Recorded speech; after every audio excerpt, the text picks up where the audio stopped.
నమస్తే అన్న అందరికీ నమస్కారం. తిరుపతిలో ఇండియా టుడే విద్యా సదస్సుకు ఆంధ్రప్రదేశ్ రాష్ట్ర ముఖ్యమంత్రి జగన్మోహన్ రెడ్డి గారు హాజరయ్యారు. అలాగే ఈ యొక్క సదస్సులో ఆయన కీలక వ్యాఖ్యలు చేశారు. ఏపీలో కాంగ్రెస్ పార్టీ నీచ రాజకీయాలు చేస్తూ ఉందని చెప్పి ఆయన వెల్లడించారు. కాంగ్రెస్ పార్టీ రాజకీయ లబ్ధి కోసమే రాష్ట్రాన్ని విడదీసింది. గతంలో మా బాబాయిని మంత్రిని చేసి మాపై ప్రయోగించింది. ఇప్పుడు మళ్లీ మా కుటుంబాన్ని విడదీసే ప్రయత్నం చేస్తుంది.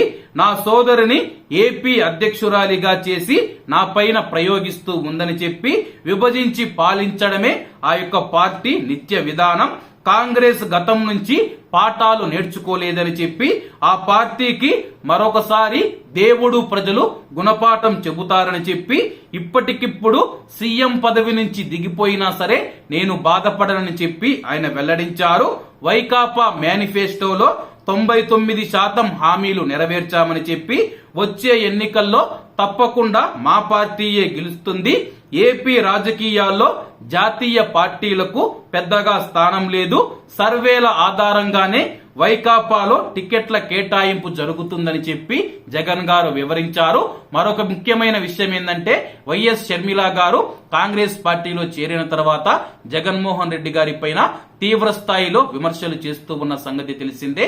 దీనిపైన జగన్మోహన్ రెడ్డి గారు స్పందిస్తూ ఈ విధంగా మాట్లాడారు.